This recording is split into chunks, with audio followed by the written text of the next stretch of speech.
Alguns anos atrás fez muito sucesso, em alguns lugares ainda é usado isso de forma também tão bem sucedida, que são os teatros de arena. O teatro de arena ele tem uma característica de colocar a pessoa que está naquilo que seria uma plateia, assim, sem muita participação, dentro da história. E aquela participação se torna, assim, algo muito mais dinâmico, mais envolvente, muito empolgante. Pensa em uma apresentação teatral onde você participa efetivamente, vivendo a cena ali de toda a história da redenção de Jesus até definitivamente o fim do pecado no final do milênio, sendo apresentada como um calendário. Em cada parte do ano há algo ali sendo vivido e didaticamente as cenas do grande conflito entre o bem e o mal, com a vitória total do bem no final, sendo explicada para você, seus filhos e de forma que todas as pessoas conheçam. Isso não é só uma imaginação, isso não é uma viagem, um desejo para que se faça um grande espetáculo circense ou teatral.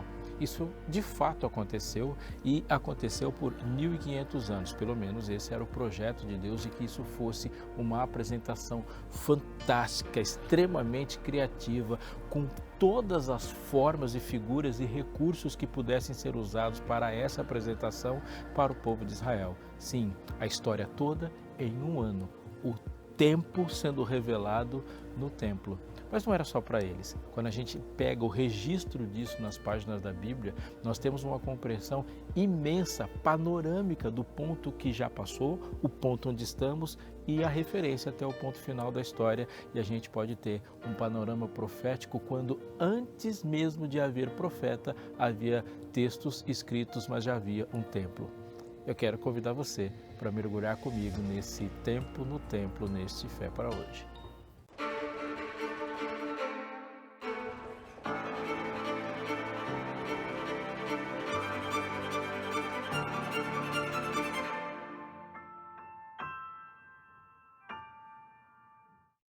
A inquietação quanto ao futuro, ela não é uma característica do nosso tempo e nem está assim tão presa às ansiedades que temos por causa de um mundo ser mau. Pensar no amanhã é coisa de gente finita. A gente tem uma percepção maior ou menor do tempo, mas a gente tem percepção do tempo porque o tempo conspira contra a mortalidade. A gente teria medo do futuro se a gente não tivesse a ideia, certeza, a esperança de que o futuro não só foi revelado por Deus, mas ele foi construído pelo nosso Salvador e pelas suas vitórias nessa história do conflito entre o bem e o mal.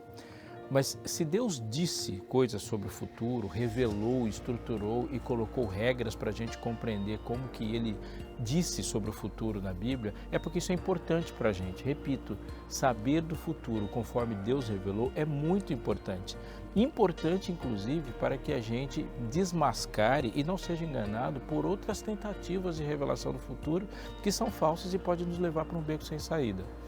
Existe essa revista Esperança e é dela que eu quero falar para você nesse segundo, porque ela é um guia, sim, Revista Esperança Novo Tempo, um guia para você entrar nas páginas da Bíblia e, como um sonho de muita gente, conseguir ler textos complicados a partir de um auxílio e ver que o texto já não é tão complicado assim quando alguém nos ajuda a compreender. Essa é a função dessa revista. Essa revista foi feita para você, para pessoas como você que tem interesse nesse tipo de assunto. Liga para a gente e peça sua revista. Manda uma mensagem se você quiser ou se você prefere ter mais familiaridade em entrar no site. Você entra lá no site da Escola Bíblica do Novo Tempo e com passos muito simples você vai fazer seu cadastro e já vai esperar porque essa revista vai chegar na sua casa. Totalmente de graça. E nem o envio, se era isso que ia perguntar, se era o envio também, nem o envio você paga. Os correios levam até você vai esperar alguns dias e já vai poder desfrutar de um estudo muito bom sobre o futuro, que é o que nós vamos continuar falando neste momento.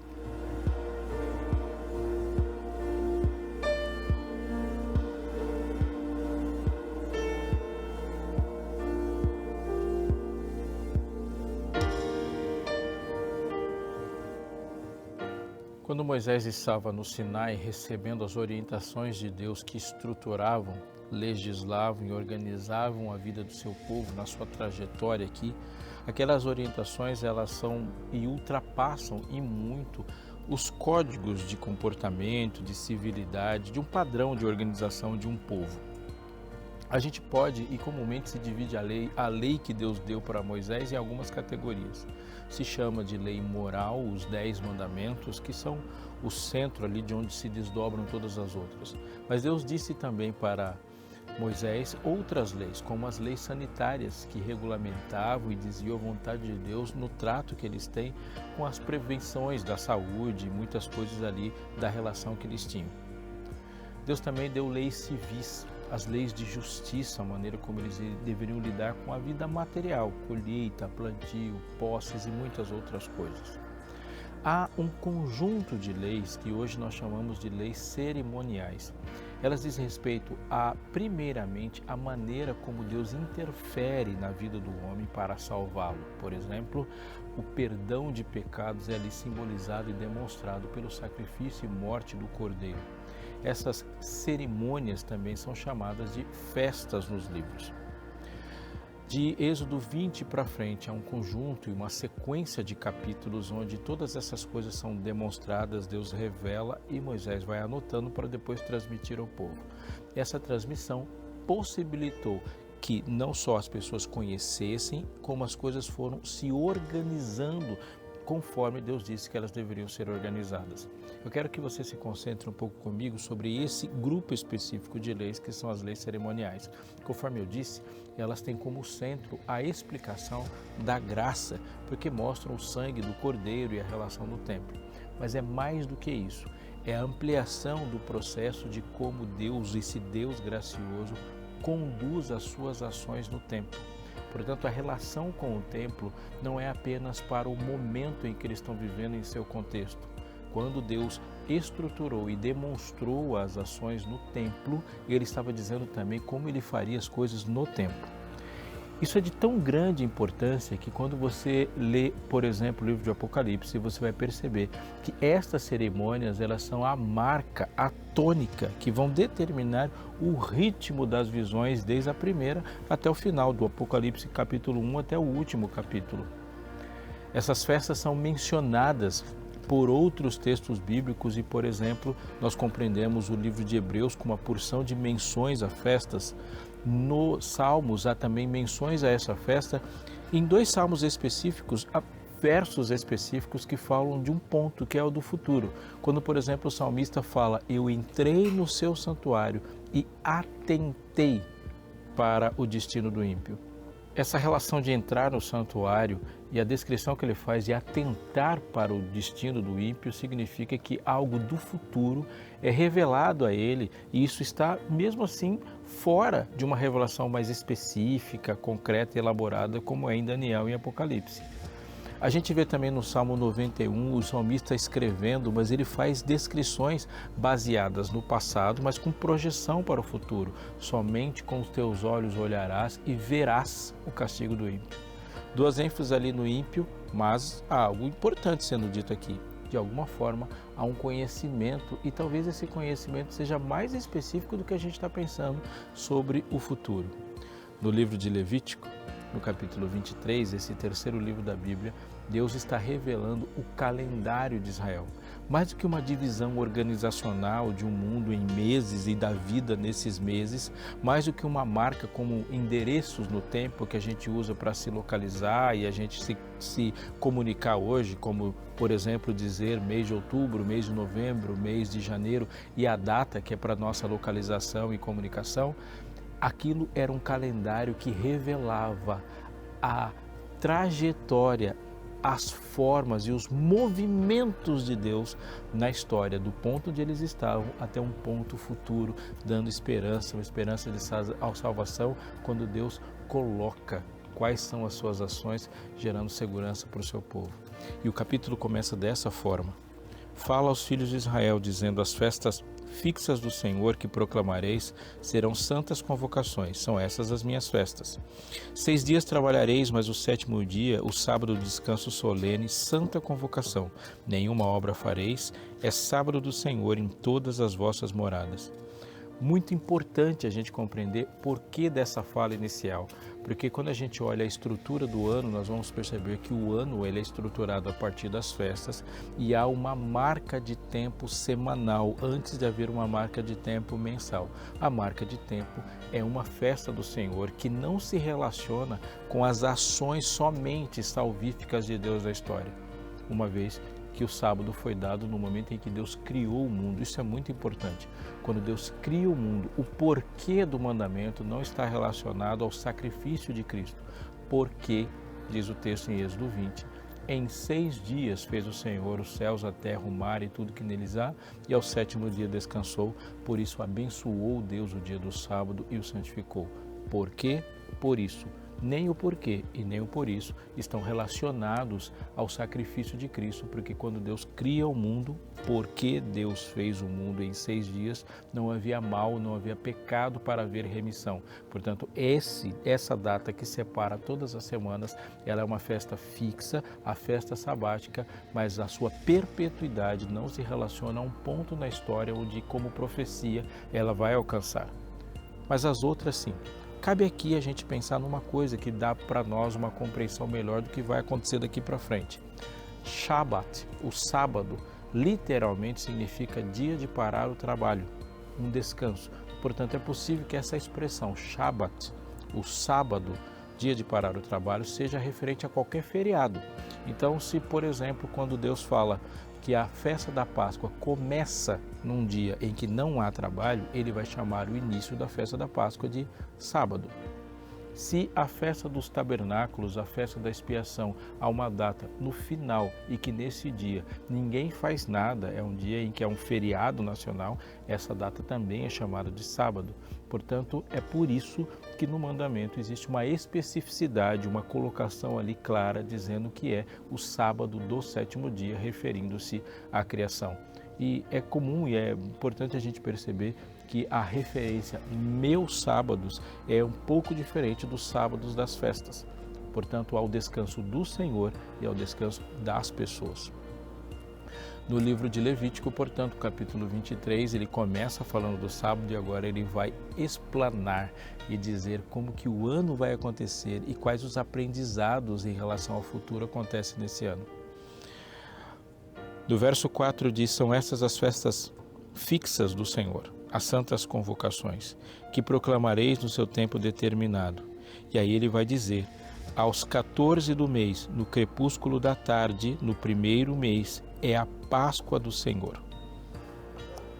Dia 14 do 1º mês, o mês de Abib ou o mês de Nisan, que tem essa referência também, no crepúsculo da tarde é a Páscoa do Senhor. Portanto, o calendário é inaugurado por uma festa, a festa da Páscoa, e essa festa acontece no dia 14.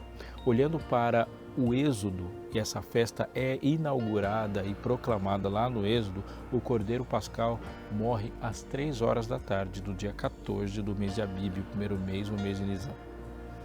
Olhando para o futuro, 1500 anos depois que essa festa foi dada e revelada a Moisés, Jesus morre. E você pode estar pensando agora, que dia que Jesus morreu? Jesus morreu no 14º dia do 1º mês. E se você conhece o texto falando sobre aquela Páscoa, e era uma festa da Páscoa, tanto é que eles comem e fazem uma ceia de Páscoa antes da crucifixão, ele morre no dia 14 do 1º mês, às 3 horas da tarde. Não é apenas uma data, não é uma coincidência, bem longe disso. O que está acontecendo ali é uma precisão de revelação que atravessa 1 milênio e meio e que acerta, colocando a partir dessa infalibilidade o mês, o ano, o dia e a hora em que a profecia iria se cumprir e Jesus morre na festa da Páscoa. Se você está surpreso, olha só o que vai acontecer e que texto vem depois. Aos 15 dias desse mês é a festa dos pães asmos. 7 dias comereis pães asmos. Um detalhe, um pão asmo é um pão sem fermento. Essa expressão, pão asmo. Quando a gente olha para o Novo Testamento, Jesus falou disso muitas vezes, mas Paulo também. A referência a fermento é sempre simbolizando o pecado. É como você coloca o fermento numa massa, ele altera a massa, ele leveda a massa, ele faz surgir umas bolhas ali, ele cresce. Então, muitas vezes Jesus fala sobre o fermento como efeito do pecado. A maledicência, ela tem um efeito de fermento, algum ato, o ato que você faz contra o corpo, enfim, é sempre usado como fermento. Uma festa de pão asmo tem esse significado já existia naquele tempo, quando as pessoas tiravam o fermento de todas as suas casas. Então, imagina comigo, nenhuma casa havia fermento, eles comiam pão sem fermento, mas eles tiravam o fermento das suas casas. Então você tem uma nação inteira onde você não acha fermento em lugar absolutamente nenhum. Mas especificamente no dia 15 era aquele ponto da festa, e eles comem pão sem fermento. A vitória sobre o pecado só faz sentido e só é possível se Cristo venceu a morte e entregou esse prêmio para mim. Isso é uma coisa importante para a gente ressaltar hoje. A gente só pode vencer o pecado se houver sentido para vencer o pecado. Santidade sem justiça não faz o menor sentido. Nós não estamos nos preparando para ir para o céu. Nós estamos nos preparando porque vamos para o céu. A santidade, ela é resultado da justiça.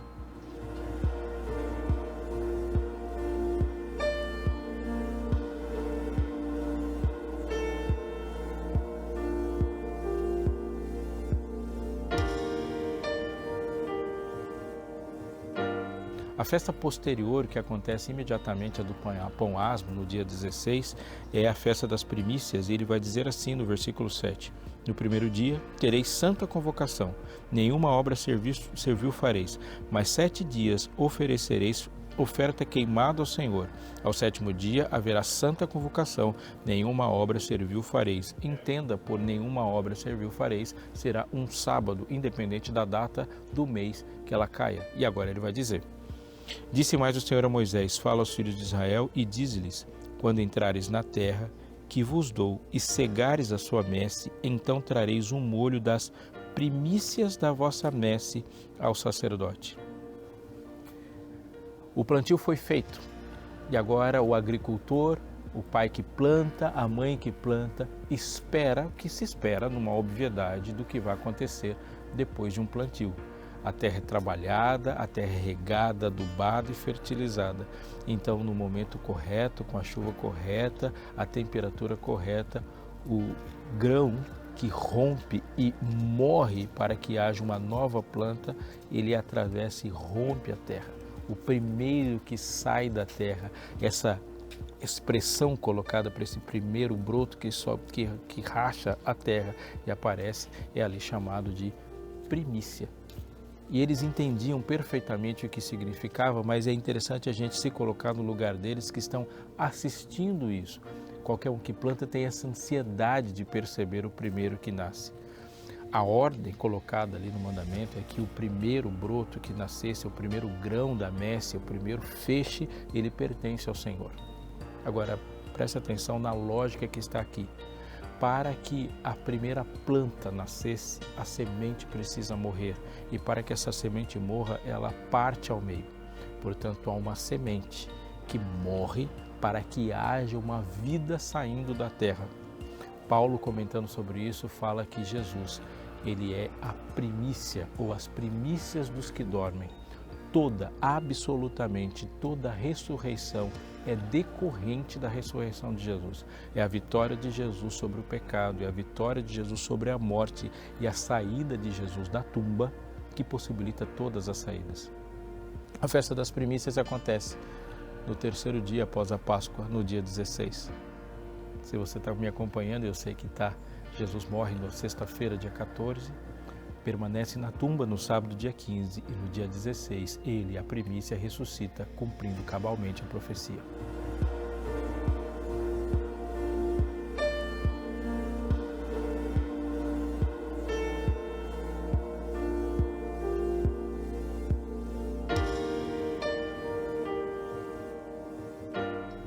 Em 3 dias de festa, 14, 15 e 16, já são 3 atos do complexo da Páscoa, que assim podemos dizer, onde Deus se revela, mostra o futuro, mostra o que Ele vai fazer e historicamente é um cumprimento preciso de fazer arder o coração e nos encher de esperança. Mas O calendário é anual, então a gente saltando um pouco para o verso 15 vai perceber uma outra festa e o nome, como ele é colocado aqui, já nos indica claramente a sua revelação. Contareis, diz o verso 15, para vós outros, desde o dia imediato ao sábado, desde o dia em que trouxerdes o molho da oferta movida, 7 semanas inteiras serão. Vamos fazer a conta comigo? 7 semanas inteira? 7 vezes 7, 49. Mais o dia imediato ao sábado. Você está contando aí quanto deu? 7, 7, 49, mais 1, 50. 50 dias. Ele chamava essa festa de festa das semanas, mas no Novo Testamento era chamada de 50 dias, portanto, Pentecostes, 50 dias depois da Páscoa. Até o dia imediato ao 7º sábado contareis 50 dias, então trareis nova oferta de manjares ao Senhor. Das vossas moradas trareis 2 pães para serem movidos, de 2 dízimas de 1 éfa de farinha serão. Levedados se cozerão, são primícias ao Senhor. 50 dias após a Páscoa é trazido um molho nessa festa da festa dos Pentecostes, ou 2 pães para serem movidos diante do altar, e se você prestou atenção no detalhe, você viu que esses pães são levedados. Se há 50 dias antes você tem uma festa onde não se come nenhum pão com fermento, porque o fermento simboliza o pecado, aqui é o contrário, se traz 2 pães, e esses pães são na lei ditos que são levedados, portanto esses pães aqui, eles estão todos inchados e cheios de fermento. E o símbolo, o significado do fermento não mudou, mas o significado é amplo mesmo assim. Lembra quando eu disse que para ter uma festa de pão sem fermento, eles tinham que jogar o fermento todo fora, simbolizando que a vitória sobre o pecado e a rejeição que eles fazem do pecado simbolizado no fermento? Agora dá uma viajada comigo, porque se não tem fermento em lugar nenhum, onde é que eles vão achar essa levedura para que o pão seja movido e entregue do jeito que a legislação diz que eles tenham? Essa é uma festa que praticamente obriga o povo de Israel a se relacionar com os vizinhos, porque ele tem que procurar esse levedo para dar a oferta adequada. E esse pão levedado, agora o altar é movido e é santificado ao chegar lá. Não há uma vitória sobre o pecado ao fazer o pão na perspectiva do símbolo da festa. A vitória acontece quando esse pão levedado chega já levedado e ao ter contato com o templo é que esse pão agora é santificado. O que aconteceu no Pentecostes é que povos de todos os lugares do mundo se achegaram a Jerusalém. E ao vir de todos os lugares do mundo para Jerusalém e terem contato lá com aquilo que aconteceu com Israel, esse evangelho que purifica e dá vitória contra o pecado se efetivou na vida deles. A festa do Pentecostes é a festa de entronização de Deus sobre a vida do seu povo. Dias depois da primeira Páscoa, eles estavam no Monte Sinai, quando Deus se assenta para governar o seu povo e legisla sobre o seu povo. 50 dias após a morte de Cristo, há um Pentecostes e toda a autoridade me foi dada no céu e na terra, é o verso sobre o Evangelho, e ao descer sobre eles um dom que possibilita falar para todos os outros povos, ali a inauguração da nova fase do plano, onde o povo de Deus agora se espalha pelo mundo na conquista de corações, e aquele coração, ao chegar e ter contato com o templo, que agora são as pessoas que são habitadas pelo Espírito Santo, esse Evangelho móvel, nesse contato pentecostal, no sentido radical da palavra, gera salvação. A festa é um cumprimento no tempo de uma história que Deus começou a contar. Após a festa do Pentecostes, existe uma outra imediatamente após, e o texto diz o seguinte: disse mais, é o que está escrito no verso 23, disse mais o Senhor a Moisés: fala aos filhos de Israel, dizendo, no mês 7º, ao 1º do mês, tereis descanso solene, memorial, com sonidos de trombetas, santa convocação. Nenhuma obra servil fareis, mas trareis oferta queimada ao Senhor.